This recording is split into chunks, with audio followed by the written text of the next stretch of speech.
বেশি নার্ভাস লাগছে এই মুহূর্তে আমার নিজের। কোথা থেকে শুরু করব, কি বলবো, এত কথা, 5 বছরের কথা, 5 বছরের প্রশ্ন প্রতিটা দিন। আমি যেখানে গিয়েছি, আপনি কবে আসবেন, আমেরিকা থেকে কবে ফিরবেন, নেহালকে চাই, নেহালকে লাগবে, এত ভালোবাসা আসলে বাধ্য করেছে আমাকে ফেরত আনতে। তো প্রথমত থ্যাংক ইউ সবাইকে যারা নেহালকে ভোলেনি, থ্যাংক ইউ সো মাচ। অনেকগুলো কথা বলতে হবে আসলে। আমি যেদিন ব্যাচেলার পয়েন্ট সিজন 5-এর প্রেস কনফারেন্স প্রথম ছিল, সেদিন আসলে আমি থেকেও থাকতে পারিনি, because I was not allowed to come, because এই চমকটা তখন নষ্ট হয়ে যাবে। তো আমি ঘরে বসে দেখছিলাম যে এক এক করে সবাই ব্যাচেলার পয়েন্টে তাদের ইমোশন শেয়ার করছে এবং ইমোশনাল হয়ে যাচ্ছে, এবং আমিও ঘরে বসে ইমোশনাল হয়ে যাচ্ছিলাম। তাই আসলে আমি অনেকের কাছে বললাম যে আমাকে ইমোশনাল হওয়ার একটা সুযোগ দেন, আমিও একটু সবাইকে আমার কিছু মনের কথা সবার সঙ্গে শেয়ার করি। তো প্রথমত শুরু করতে চাই সরি বলে।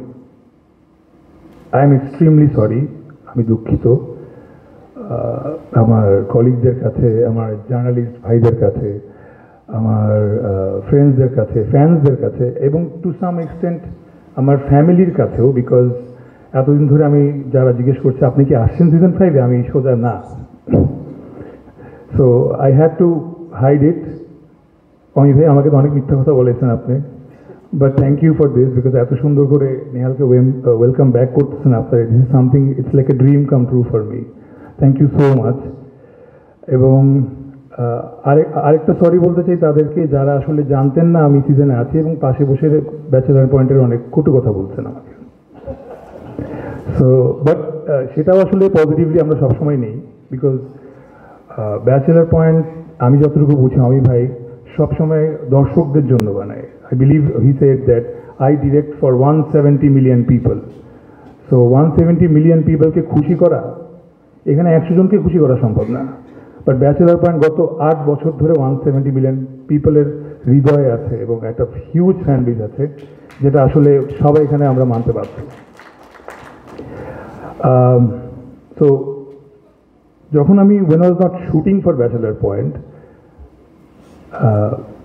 যেটা হতো যে আমার বিভিন্ন সেটে, যেটা বাবুল ভাই বলছিলেন, বিভিন্ন সেটে অনেক কথা হতো, আড্ডা হতো, গল্প হতো। সব জায়গা থেকে যখন মানুষ জানলো যে আমি আর ব্যাচেলার পয়েন্টে নেই, তখন এসে সব মন্তব্য আমাকেই শোনাইতো।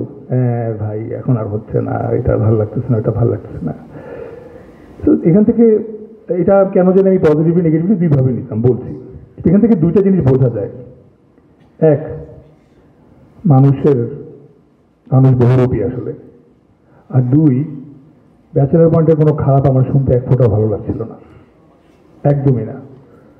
আমার খুব কষ্ট হয়েছে গত 5টা বছর ধরে ব্যাচেলার পয়েন্ট নিয়ে কেউ বদনাম করলে বা কেউ কিছু বললে এটা শুনতে। আমার একটা স্পেস দরকার ছিল যেখানে আসলে আমিও বলতে চাই ব্যাচেলার পয়েন্টকে নিয়ে, বিকজ ব্যাচেলার পয়েন্টের if I am not wrong, আমি I think I am the first member, মানে একদম যদি বলেন একদম দ্য ফার্স্ট মেম্বার যখন ব্যাচেলার পয়েন্ট ঠিক করবেন, শুটিং করেন।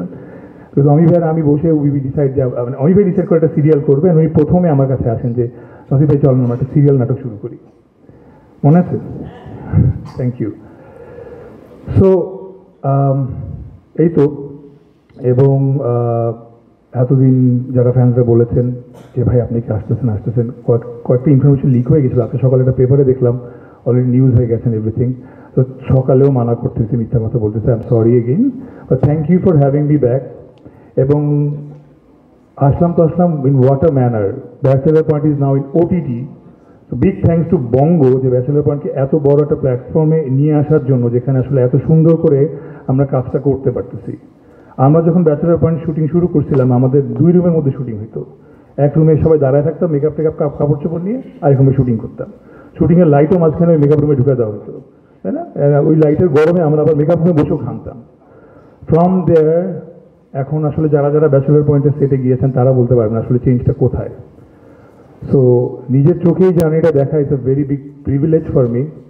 তো thanks to Bongo, thanks to Kajal আর নমি ভাই for asking me to come back, and only Allah knows যে আমি কতটুকু চেয়েছি to come back. So you have given me the opportunity, thank you, thank you. আমার কথা আসলে শেষ হবে না, আমি বলতেই থাকবো। তবু শেষ যদি বলি যে কি অনুভূতি এতদিন পর ফেরার। এতক্ষণ ধরে নিজেই ভাবছিলাম আসলে কি বলবো, অনুভূতিটা কি হয় না যে আমরা আসলে যারা এখানে যাদের গ্রামে বাড়ি বা আমরা ঢাকা শহরে থাকি, ঈদে আমরা বাড়ি ফিরি, রাইট? সারা বছর আসলে মনটা পড়ে থাকে ঈদে কবে বাড়ি ফিরবো। গত 5টা বছর আমার জন্য আসলে এরকম ছিল বিষয়টা। এখন আমার কাছে মনে হচ্ছে এটা Eid, and I am back in my family, back with my family actually. Thank you. এবং শেষ করবো একটা কথা দিয়ে। নেহাল যেটা অভিনয় করছেন আমি, তসলিম মাহবুব। I left Bachelor Point as a boy, but now I came back as a man.